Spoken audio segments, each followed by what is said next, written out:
안녕하세요. 건강한 악어입니다. 비타민C는 면역체계 강화와 피부 건강을 유지해주는 마법 같은 영양소죠.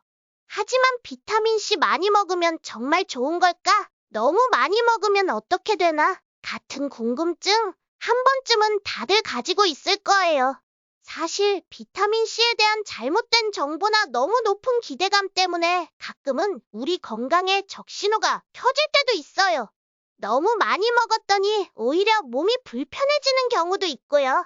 그래서 오늘은 비타민C를 우리 삶에 제대로 활용하는 방법에 대해 가볍게 이야기해 볼까 해요. 비타민C 섭취할 때 주의해야 할 몇 가지 포인트와 만약에 생길 수 있는 부작용들, 그리고 그럴 때 어떻게 대처하면 좋을지 함께 살펴보려고 합니다. 우리의 건강을 위해 비타민C를 어떻게 똑똑하게 섭취할 수 있을지 지금부터 함께 알아가 보아요. 1. 빈뇨와 수분 배출 증가. 비타민C를 과다 섭취하면 몸이 과잉의 비타민을 배출하려고 하면서 빈뇨 현상이 나타날 수 있어요. 이는 특히 밤에 자주 화장실을 가게 되어 수면의 질을 저하시킬 수 있죠. 이러한 현상은 비타민C가 몸속 노폐물 배출을 촉진하기 때문에 발생합니다. 하지만 이는 몸이 비타민C에 적응하는 과정에서 일시적으로 나타나는 현상으로 대부분의 경우 시간이 지나면 자연스럽게 해결돼요. 2. 요로결석의 위험. 비타민C를 과다 섭취할 경우 체내에서 산화되어 산성 물질인 옥살산으로 변할 수 있어요.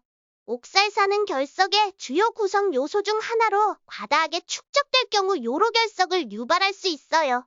이를 예방하기 위해서는 비타민C 섭취 시 충분한 양의 물을 함께 마시는 것이 중요합니다. 3. 소화기 문제. 일부 사람들은 비타민C 섭취 후 속쓰림, 위장 불편, 설사 등의 소화기 문제를 경험할 수 있어요. 특히 고용량의 비타민C를 단시간에 섭취하면 장내에서 흡수되지 않은 나머지가 설사를 유발할 수 있습니다. 이러한 문제를 최소화하기 위해 비타민C는 식사와 함께 또는 분할하여 섭취하는 것이 좋아요. 4. 두통과 피로감. 비타민C는 체내에서 산소와 결합하여 에너지 생성을 돕습니다. 이 과정에서 일시적으로 두통이나 피로감을 느낄 수 있으며 이는 몸이 새로운 에너지 대사 과정에 적응하고 있음을 의미해요. 대부분의 경우 이러한 증상은 몸이 적응하면서 점차 사라집니다. 5. 피부 문제. 비타민C는 피부 건강에 긍정적인 영향을 미치지만 일부 사람들은 피부 발진이나 가려움을 경험할 수 있어요. 이는 주로 비타민C에 대한 개인적인 민감성 때문에 발생하며 증상이 나타날 경우 섭취량을 줄이거나 섭취를 중단해야 합니다. 6. 철분 과다 흡수. 비타민C는 철분의 흡수를 증가시키는 역할을 해요. 이는 철분 결핍으로 인한 빈혈이 있는 사람들에게는 이점이 될 수 있지만 철분 과다로 인한 건강 문제가 있는 사람들에게는 주의가 필요해요. 철분 수치를 정기적으로 확인하고 필요한 경우 비타민C의 섭취량을 조절해야 합니다. 비타민C는 우리 몸에 매우 중요한 영양소이지만 모든 것이 그렇듯 적절한 섭취량을 지키는 것이 가장 중요해요.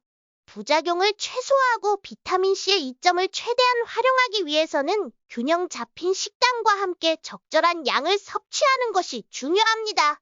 만약 부작용이 지속되거나 걱정되는 증상이 나타난다면 전문가와 상의하여 개인에 맞는 최적의 섭취량을 찾아야만 해요.